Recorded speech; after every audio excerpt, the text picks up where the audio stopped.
السلام علیکم ورحمۃ اللہ وبرکاتہ۔ جن کے کردار سے آتی ہو صداقت کی مہک، جن کے کردار سے آتی ہو صداقت کی مہک، ان کی تدریس سے پتھر بھی پگھل سکتے ہیں۔ ماشاءاللہ آج ہم ایسی شخصیت کے ساتھ بیٹھے ہوئے ہیں جو کسی بھی تعارف کے محتاج نہیں ہے، الحمدللہ ثم الحمدللہ۔ یہ ہمارے استاذ میں سے بھی ہے اور بالخصوص ہم پر، ہمارے سارے وجود پر ان کا بڑا احسان عظیم ہے۔ اور یوں کہہ لیجئے کہ رم کھتاری میں جو علماء کرام جو بھی حال فی الحال جو پیدا ہو رہے ہیں، ان پر بھی حضرت کا بڑا احسان ہے۔ اس احسان کو ہم کبھی نہیں بھولیں گے۔ اللہ تبارک و تعالیٰ ان کے درجات کمالات میں خوب بلندی مقام عطا فرمائے۔ مسئلے میں تھوڑی الجھن، حضور چونکہ شیخ الحدیث ہے، تقریباً 25 سال سے دارالعلوم حسنیہ میں، کم و بیش اس سے بھی زیادہ ہو سکتے ہیں، درس و تدریس کے فرائض انجام دے رہے ہیں۔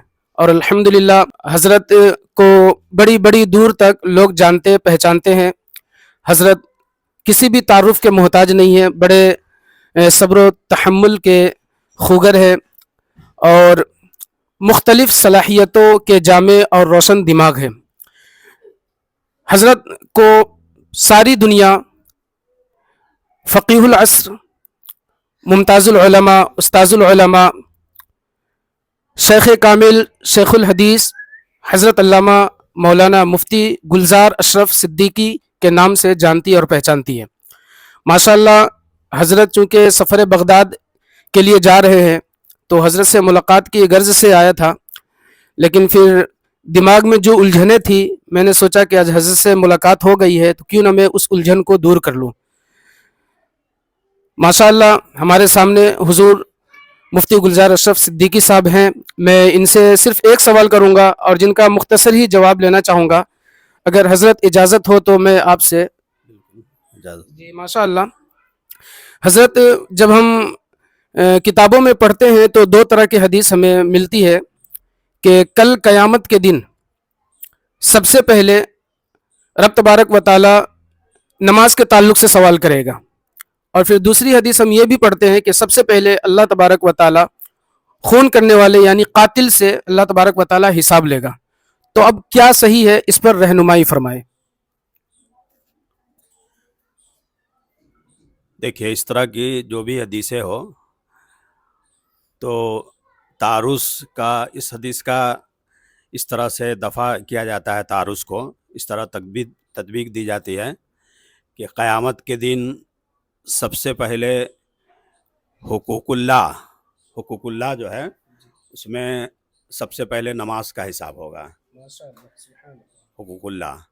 اور حقوق العباد جو بندے کا حق ہے، اس میں سب سے پہلے خون یعنی قتل کا حساب ہوگا۔ تو اس طرح سے دونوں حدیث پر عمل ہو سکتا ہے۔ تو ماشاء اللہ حضرت نے چند جملوں میں بڑی اچھی وضاحت کر دی، اور حضرت لو فعل سے یہی سمجھ میں آیا کہ حق دو طرح کے ہوتے ہیں، ایک ہے حق اللہ اور دوسرا ہے حق العباد۔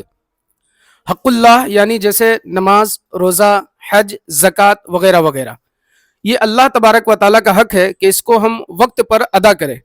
اگر کوئی بندہ وقت پر نماز، روزہ، حج و زکوٰۃ پر عمل نہیں کرتا ہے تو یہ اللہ تبارک و تعالیٰ کے حق میں گرفتار ہے، اور جو اللہ تبارک و تعالیٰ کا حق نہیں ادا کرتا ہے بے شک وہ جہنمی ہے، فاسق ہے، فاجر ہے، لیکن اللہ تبارک و تعالیٰ چاہے تو اسے معاف کر سکتا ہے کیونکہ یہ اللہ کا حق ہے۔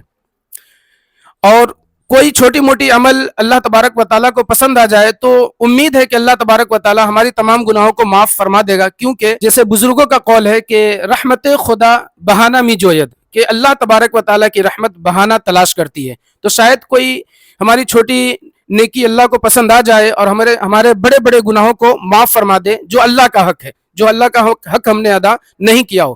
لیکن حق العباد جو بندوں کا حق ہے، جیسے کہ کسی بندوں کو ہم نے ناحق قتل کیا ہو، کسی بندے کے زمین پر قبضہ ہم نے جمایا ہو، یا پھر کسی کو کسی قسم کی کوئی تکلیف دی ہو، مارا ہو، پیٹا ہو، گالی دی ہو، تو یہ سب بندوں کے حقوق میں شامل ہوتے ہیں۔